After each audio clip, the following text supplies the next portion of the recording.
बिस्मिल्लाहिर्रहमानिर्रहीम। ये माह रमज़ान मुबारक है। इस माह मुबारक के अंदर तिलावत कुरान पाक बहुत कसरत से लोग करते हैं। आगे पीछे भी अल्हम्दुलिल्लाह लोगों का कुरान पाक की तिलावत का मामूल बहुत अच्छा है और रमज़ान के अंदर तिलावत बहुत ज़्यादा जो है वो की जाती है। और कुरान मजीद के अंदर आयात सजदा हैं। पूरे कुरान मजीद के अंदर 14 सजदे हैं और जब बंदा सजदे वाली आयत पढ़ता है या सजदे वाली आयत सुनता है तो उसके ऊपर लाजिम हो जाता है कि वो सजदा करे। तो अगर वो सजदा नहीं करेगा तो गुनाहगार होगा। तो वो सजदा करना कैसे? बाद लोग ये समझते हैं कि सजदे वाली आयत पढ़ी और सामने सपारा रखा हुआ या कुरान रखा हुआ उसके ऊपर ही पारे के ऊपर ही सर रख के सजदा जो है वो कर दें। यह गलत है। कुरान मजीद के ऊपर सर रख के सजदा नहीं कर सकते आप। इसके अंदर कुरान मजीद की बेअदबी है और ये वैसे भी ठीक नहीं है। और सजदे के अंदर कोई दुआ वगैरह और भी आप ना पढ़ें। सजदे का सही तरीका जो है वो मैं आपको बताता हूँ। जब आपने आयत सजदा पढ़ी आपके ऊपर एक सजदा वाजिब हो गया। अफजल ये है कि आप फ़ौरन वो सजदा अदा करें।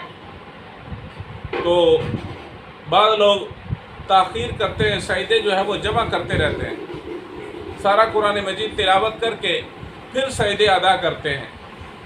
तो ये सुन्नत का ख़िलाफ़ है। जितना हो सके जल्दी से जल्दी सजदा अदा किया जाए। हाँ, अगर कोई सजदे जमा करके इकट्ठे सजदे करे फिर भी जायज़ है, सजदा अदा हो जाएगा। लेकिन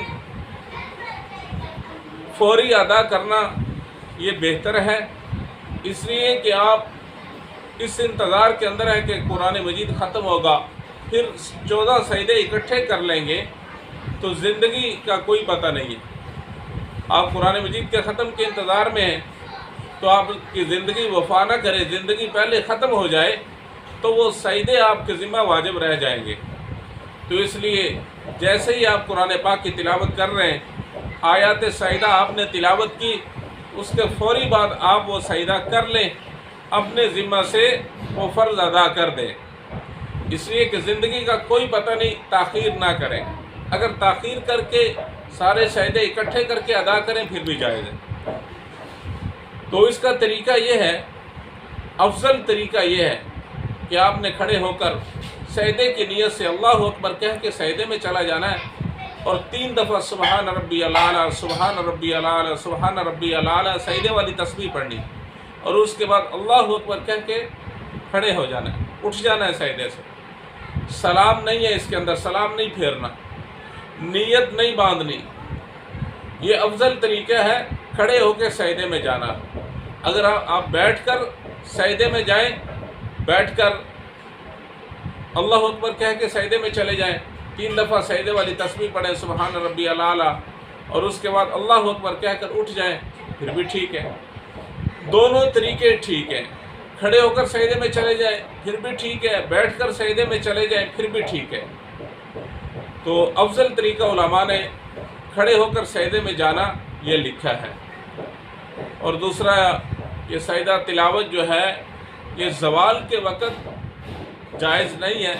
तिलावत कुरान मजीद जायज़ है, सजदा तिलावत जो है वो जायज़ नहीं है। बाकी सजदा तिलावत के मुतालिक अगर किसी को कोई इश्काल हो तो वो कमेंट के अंदर पूछ सकता है, तो इंशाल्लाह उसका जवाब जो है वो दिया जाएगा। और दूसरा कै के मुतालिक एक बहुत आम मसला है कि कै आने से रोज़ा टूट जाता है या नहीं। तो ये इसकी वजाहत मैं आपके सामने कर दूं कि कै अगर ख़ुद से आए तो इससे रोज़ा नहीं टूटता। कै अगर ख़ुद से आए तो इससे रोज़ा नहीं टूटता और बिला कसद लौट जाए फिर भी रोज़ा नहीं टूटता। और अगर कसदन लौटा ले फिर इससे रोज़ा जो है वो टूट जाता है। नंबर 2, जहरीली चीज़ के डस लेने से रोज़ा नहीं टूटता। जहरीली चीज़ के डस लेने से रोज़ा नहीं टूटता। नंबर 3, मिर्गी के दौरे से रोज़ा नहीं टूटता। नंबर 4, कड़वे पानी से वज़ू करने से या कुल्ली करने से रोज़ा नहीं टूटता। तो नंबर 5, बार बार कुल्ली करना या ज़्यादा देर तक पानी में बैठे रहना, ये इमाम आज़म अबू हनीफ़ा रहमतुल्लाह अलैह के नज़दीक मकरूह है। नंबर 6, रोज़े की हालत में आप ताज़ा मिसवाक इस्तेमाल कर सकते हैं, खुशक मिसवाक भी इस्तेमाल कर सकते हैं, ताज़ा भी इस्तेमाल कर सकते हैं।